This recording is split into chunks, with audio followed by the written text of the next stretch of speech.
할렐루야. 예, 오늘 참 감사한 예배를 우리가 드리고 있습니다. 제가 오늘 이렇게 찬양도 아주 심차고 아름답고 우리 앞에 앉아있는 어린이들 얼굴을 보니까요, 아주 너무나 이쁘고 그리고 너무나 아주 아름다운 그러한 그 모습을 볼 수가 있습니다. 우리 미래구나 이런 그 생각이 들고, 우리 청소년들 그 사실은 지금 한참 이 몸에 아주 그냥 그 에너지가 솟아오르기 때문에 이 정숙하게 앉아있는 게 굉장히 어려운 시기인데도 오늘 예배를 아주 집중해서 잘 드리는 모습을 보니까 제가 얼마나 또 감사한지 모르겠습니다. 아마 저 뒤에 계신 분들은 잘 모르시겠지만은 이 강단에서는요, 지금 아주 굉장한 그러한 그 향기가 진동을 하고 있습니다. 이 앞에 강대상에 이 과일을 이렇게 잘 장식을 해 놓았기 때문에 갖가지 과일 향기가 제 코에 얼마나 이렇게 아주 스치는지 참 너무나도 좋습니다. 과일이 갖고 있는 그러한 향기. 그래서 하나님께서는 제사를 아름다운 향기라고 말씀하셨는가 보다 이런 생각을 갖습니다. 여러분, 오늘은 우리 교회에서 하나님 앞에 감사로 영광을 돌리는 추수감사절입니다. 오늘 이 아침에 올 한 해를 다시 한번 돌아보게 됩니다. 감사하면서 하루하루를 지내왔는지 이렇게 질문을 던져보니까요, 부끄럽게도 감사하면서 매일매일을 지내지 못했구나 하는 생각을 갖습니다. 감사하는 것만큼 인생이 성숙하고 성장하는 것인데 그러지 못해가지고 이렇게 제자리 걸음을 하고 있구나라고 하는 생각을 갖습니다. 정말 그렇습니다. 감사는 믿음 생활에 사활이 걸린 문제입니다. 제가 믿음 생활 이렇게 이야기를 하니까 어떤 분들은 믿음 생활은 매일의 일상하고는 다른 특별한 어떤 영역이라고 하는 생각을 갖는 분도 있습니다.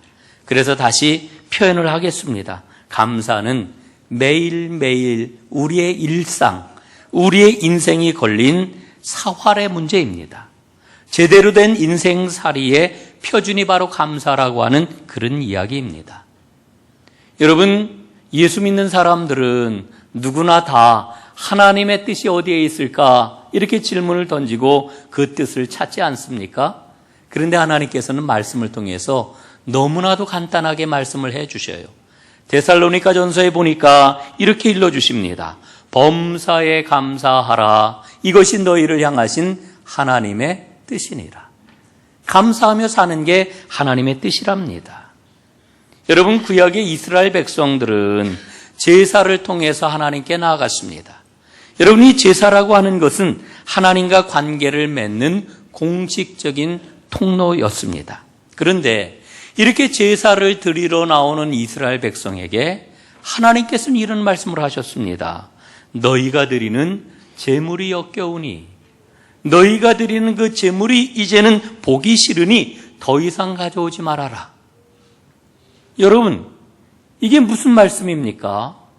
하나님 앞에 나아가는 공식적인 통로가 제사인데, 그런데 하나님께서는 지금 그 제사를 거부하고 계시는 겁니다. 여러분, 하나님께서 왜 이렇게 말씀을 하셨겠습니까? 제사라고 하는 이 공식적인 종교 행사 안에, 종교 행위 안에 반드시 들어 있어야 하는 순종이었기 때문에 그랬습니다. 그 제사 안에 들어 있어야 하는 진정한 감사가 없기 때문에 이렇게 말씀을 하셨습니다. 여러분, 믿음을 가졌다고 말하는 사람의 그 삶이 진짜인지 가짜인지 어떻게 구별할 수 있을까요? 그것을 판가름하는 키는 바로 감사입니다. 감사하느냐 감사하지 않느냐 이거를 보면은 그 믿음이 진짜인지 가짜인지 알 수 있다라고 하는 거지요. 여러분, 이건 우리가 너무나도 잘 알고 있는 그런 사실입니다. 그럼에도 불구하고 여러분, 오늘 우리의 삶을 돌아보면은 감사가 쉽지 않아요. 그렇죠? 저만 그런지 모르겠습니다. 여러분들은 어떠신지 모르겠습니다. 감사가 쉽지 않아요. 여러분, 감사는 저절로 되어지는 게 아니고 성경은 우리에게 어떻게 일러주고 있는 거 아니? 감사는 훈련해야 되는 것이다. 이렇게 일러줍니다. 그래서 저는 오늘 이렇게 말씀을 드립니다. 감사는 훈련을 통해서 얻어지는 거룩한 습관이다. 거룩한 습관. 여러분, 이스라엘 백성들이 430년 동안 애굽에서 노예 생활을 했습니다.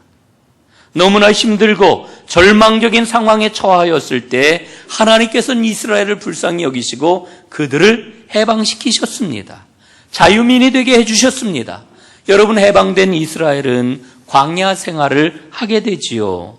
그런데 우리가 성경을 읽으면서 이 광야 생활을 살펴보게 되면은 관통하고 있는 키워드가 있다라고 하는 것을 발견을 합니다. 그 키워드가 뭡니까?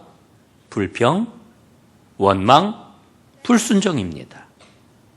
여러분, 가만히 생각을 해보면은 이스라엘 백성들이 광야 생활을 할 때에 얼마나 어려움이 많았을까 생각이 됩니다. 얼마나 많은 위험이 도사리고 있었을까 알게 됩니다. 광야를 지나는 것은 정말 심하게 온 일이었겠구나 우리는 발견을 하게 되는 거지요. 그런데 그 광야를 지나게 하시면서 하나님께서 의도하신 게 있었습니다. 그게 무엇일까요? 그것은 바로 훈련입니다. 하나님께서는 이스라엘 백성을 구원받은 하나님의 자유로운 백성으로 훈련시키기를 원하셨습니다. 그래야만 약속의 땅인 가나안에 들어가서 하나님 백성답게 살 수 있었기 때문이지요. 그러면 그 훈련의 주된 내용이 무엇이었을까요? 어떤 상황 가운데서도 하나님을 바라보는 것이었습니다. 여러분, 광야 생활을 생각해 보세요. 무덥고 춥고 배고프고 목마르고 단조롭고 짜증나고 거기에다가 예상하지 못하는 무시무시한 적들과 만나게 되고 이런 모든 일들을 거치면서 하나님께서는 어떤 기대를 가지셨느냐면은 오직 우리의 힘과 능력은 여호와 하나님께 있습니다. 이런 믿음을 갖기를 원하셨던 겁니다. 그리고 그런 과정 하나하나를 겪으면서 그 모든 일에 감사하는 백성으로 이스라엘이 거듭나기를 원하셨던 거지요. 여러분, 그러나 안타깝게도 이스라엘은 하나님의 시험을 통과하지 못했습니다. 어떤 상황에서는 감사를 하고 어떤 상황에서는 불평하고 원망을 했던 게 아닙니다. 여러분, 광야 이스라엘을 살펴보면은요, 거의 모든 상황에서 불안과 두려움에 빠져가지고 원망하고 불평을 했습니다. 광야 이스라엘 백성들의 모습 가운데서 감사를 찾아본다라고 하는 것은 거의 불가능한 일이다. 안타깝지만 우리는 성경을 보면서 이런 결론에 도달하잖아요. 여러분, 하도 이스라엘 백성들이 광야길을 걸으면서 원망하고 불평만 들어놓으니까 하나님께서는 이렇게 말씀을 하셨습니다. 민수기 14장에 나오는 말씀입니다.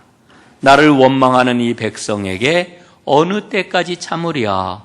그들에게 이르기를 여호와의 말씀에 내 삶을 두고 맹세하노라. 너희 말이 내 귀에 들린 대로 내가 너희에게 행하리라.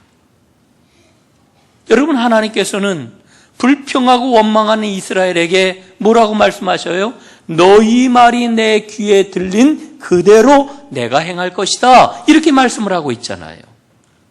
여러분, 우리가 하나님 앞에 마땅히 해야 될 게 무엇이겠습니까? 그것은 감사입니다. 그러나 감사가 쉽지 않아요. 감사가 쉽지 않아요. 여러분, 왜 그렇습니까? 인간은 구원을 받았어도 여전히 타락한 본성을 갖고 있기 때문에 그렇습니다. 그래서 훈련하고 연습을 해야 합니다. 그래서 감사가 우리 삶의 습관이 되고 우리의 체질이 되게 해야 합니다. 아마도 여러분들에게는 다 습관이 있을 것입니다. 어떤 분은 아침에 일어나자마자 기도하는 분이 있을 겁니다. 아마 여기에도 그런 분들이 많이 계실 줄로 아는데 이건 참 좋은 습관이지요. 또 어떤 분은 일어나자마자 스트레칭을 꼭 하시는 분이 있을 겁니다. 또 아침에 일어나서 공복에 물 한 컵을 드시는 이런 분도 있을 것입니다.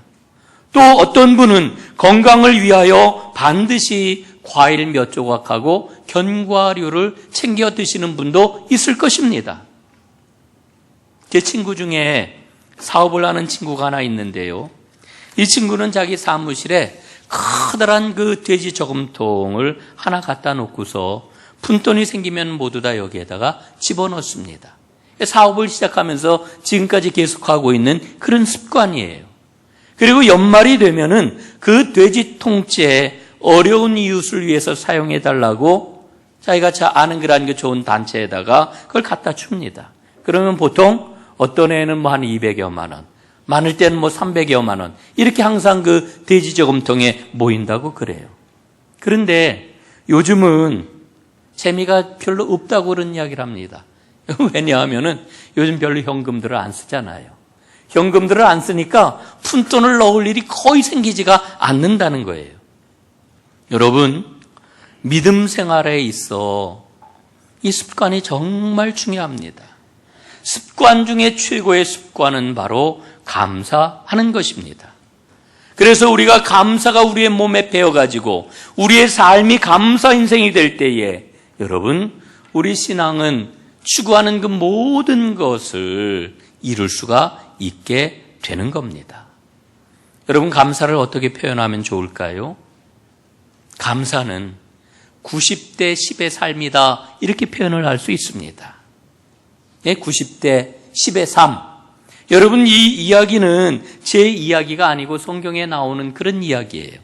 여러분, 누가복음 17장에 보면은 10명의 나병 환자, 한센병자가 예수님께 고침받는 이야기가 나오지 않습니까?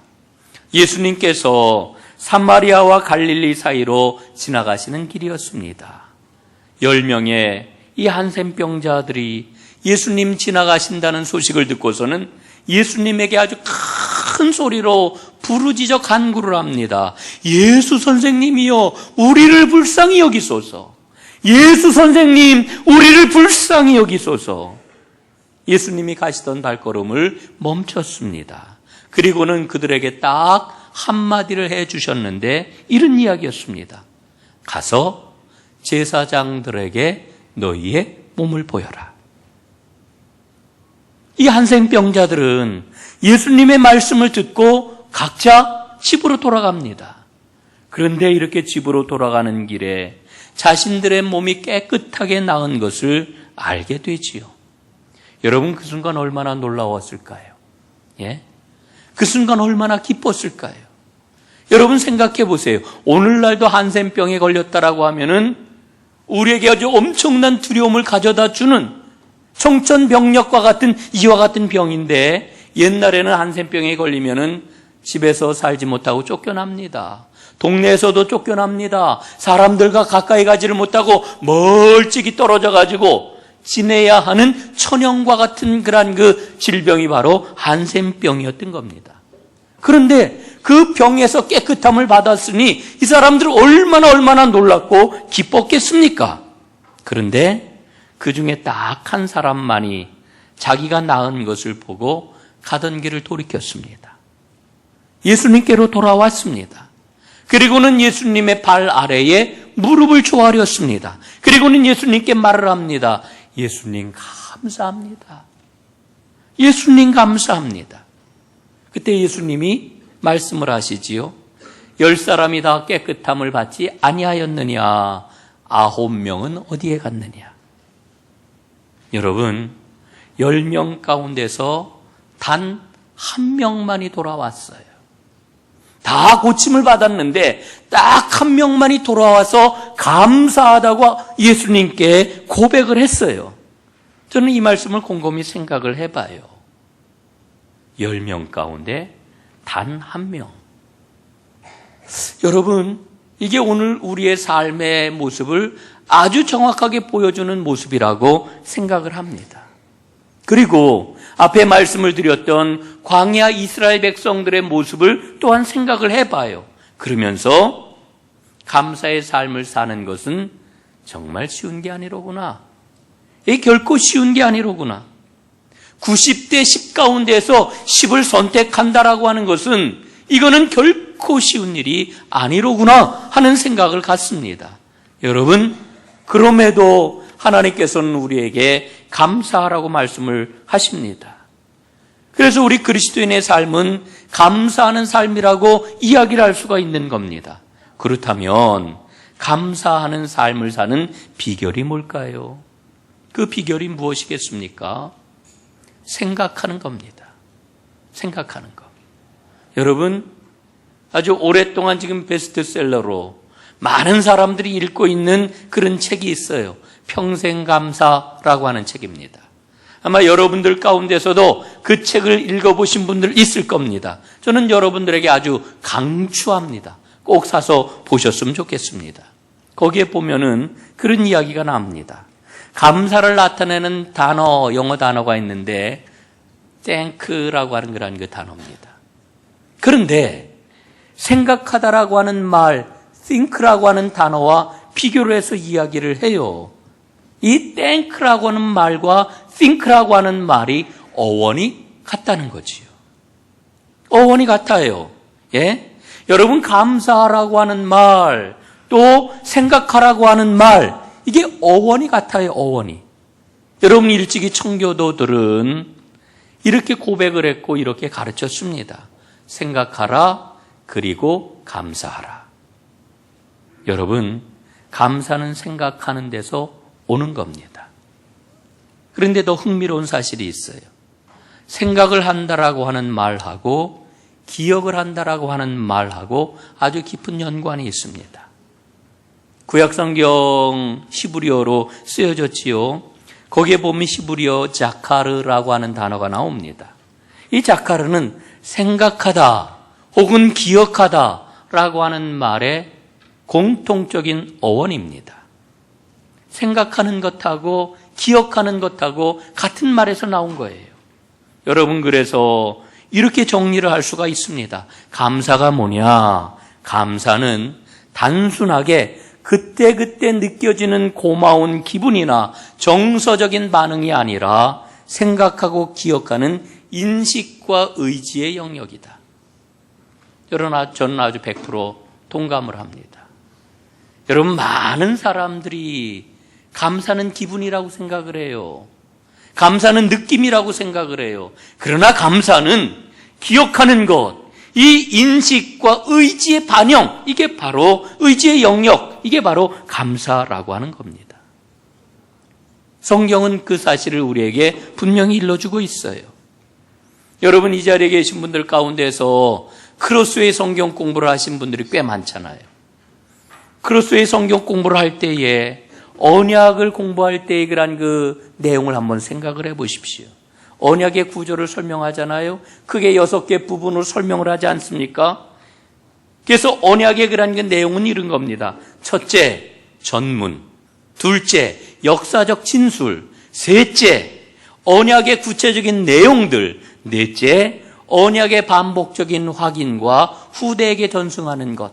그리고 다섯째, 언약의 증인들. 마지막 6번째, 언약에 대한 축복과 저주. 이게 언약에 대한 총체적인 내용이잖아요. 예? 이 내용입니다. 여러분, 하나님께서 이 언약을 맺으실 때, 쉽게 얘기해서 율법을 주실 때 하나님이 제일 먼저 상기시키셨던 게 무엇입니까? 역사적인 상황이에요. 여러분, 민수기 말씀을 한번 봐. 신명기 말씀을 보면은 5장 6절에서 이렇게 일러주고 있잖아요. 여호와께서 이르시되 나는 너를 애굽 땅 종되었던 집에서 인도하여 낸 내 하나님 여호와라. 여러분, 우리가 이 말씀을 가리켜서 십계명의 전문이라고 이렇게 이름을 붙였어요. 이 말씀 다음에 이제 십계명이 쭉 나오거든요. 예? 여러분, 왜 하나님께서는 율법을 주시기 전에 먼저 이스라엘 백성들에게 나는 너희를 애굽 땅 종되었던 집에서 인도하여 낸, 구원하여 낸 하나님이다 라고 하는 것을 먼저 기억하게 하시는 걸까요? 예?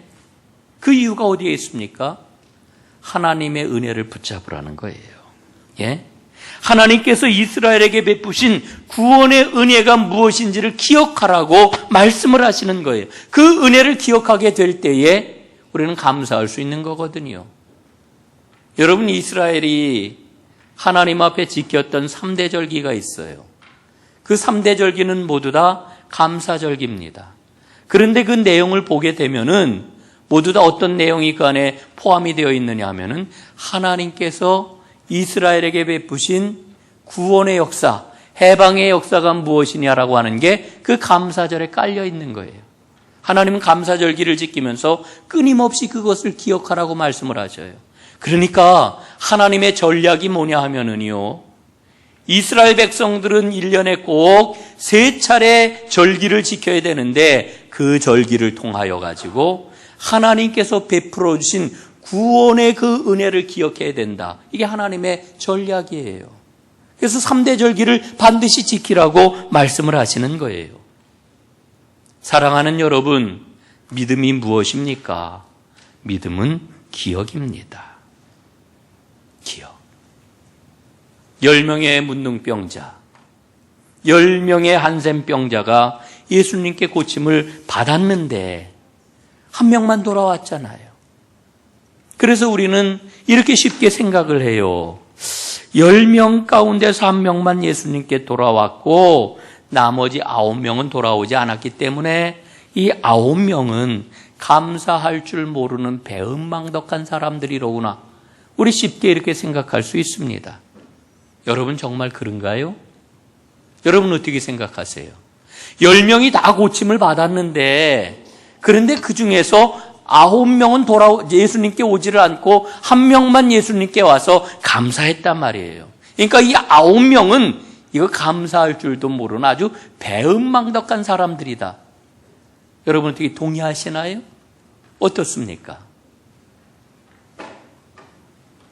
여러분, 이 말씀을 묵상을 하면서 그렇지 않다라고 하는 결론을 갖게 됩니다.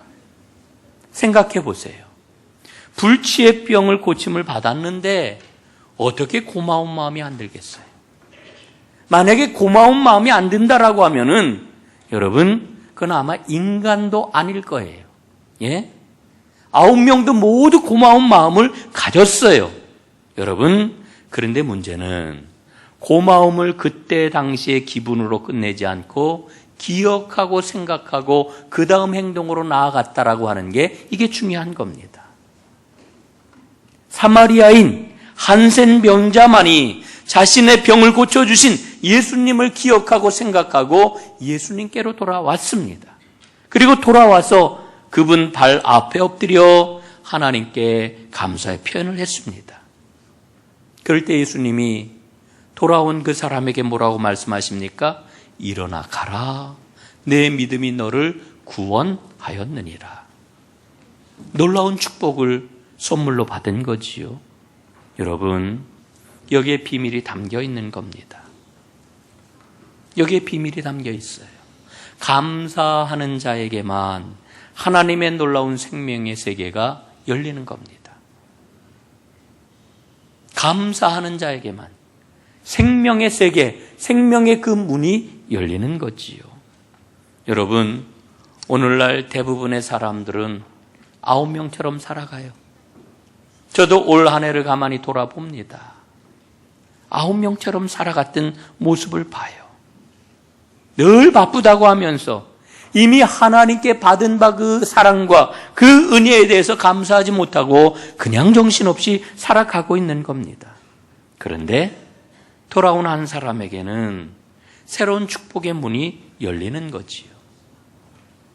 사랑하는 여러분, 오늘 시편 말씀을 한번 보십시오.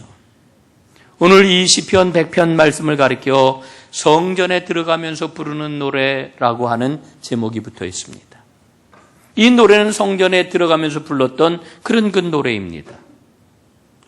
이렇게 노래가 시작이 되지요. 온 땅이여 여호와께 즐거운 찬송을 부를지어다. 기쁨으로 여호와를 섬기며 노래하면서 그의 앞에 나아갈지어다. 여러분 1절, 2절만 이렇게 노래를 불러도 하나님 앞에 나아가는 사람들의 충만한 기쁨이 무엇인지, 감사의 마음이 어떤 것인지 느껴지지 않습니까? 그런데 오늘 저는 이 5절로 이루어진 이 짧은 시편 가운데서 4절에 나와 있는 감사함으로 그의 문에 들어가며라고 하는 말씀에 주목을 하려고 합니다. 감사함으로 그의 문에 들어가며. 여기서 그의 문이라고 하는 건 뭡니까? 성전문을 가리키는 겁니다. 감사함으로 성전문을 들어간다는 거예요. 여러분, 성전은 어떤 곳입니까? 성전은 하나님의 임재를 체험하는 장소입니다. 성전은 축복의 장소입니다. 성전은 하나님의 능력을 덧입는 장소입니다. 그런데 오늘 말씀을 보게 되면은 감사하는 사람이 그 성전 문을 열고 들어갈 수 있다, 이렇게 말씀을 해주고 있습니다. 여러분, 이 말씀을 보다 적극적으로 해석을 해보면은 이런 내용입니다. 감사하는 사람은 하나님의 성전 문을 열고 들어갈 수 있는 거예요. 그러나 거꾸로 감사하지 못하는 사람은 하나님의 성전 문을 열고 들어가지 못하는 거예요. 예? 여러분 보십시오. 물리적으로는 누구나 어떤 사람이나 성전 문을 열고 그 문을 통과해서 성전 안으로 들어올 수 있습니다. 그래서 외형적으로 보면은 모두 다 성전 안에 들어와 있는 것처럼 보입니다. 그러나 영적으로 보면은요, 감사하는 사람은 진짜 성전 문을 열고 들어왔지만 감사하지 못하는 사람은 몸만 들어왔지 영적으로는 성전 문을 열지 못하여서 성전에 들어오지 못한 겁니다. 사랑하는 여러분, 오늘 이 자리에서 우리가 예배를 드리고 있는데 우리 모두는 감사함으로 하나님의 성전 문을 정말 열고 성전 안에 들어온 하나님의 사람들입니까? 어떻습니까? 여러분, 감사하는 한 사람, 감사하는 10%, 여기에 속한 하나님의 축복이 여러분에게 꼭 임할 수 있기를 바랍니다. 우리 믿음의 자리는 감사하지 못하는 90%의 자리에서 감사하는 사람 10%의 자리로 옮겨지는 것, 이게 바로 믿음 생활의 정수일 것입니다. 이 길을 걸어서 하나님 예비하신 모든 복을 누리며 세상의 복을 전하는 하나님의 복의 사람들로 우뚝 서는 은혜가 여러분 모두에게 있어지기를 주님의 이름으로 축복합니다. 기도하겠습니다.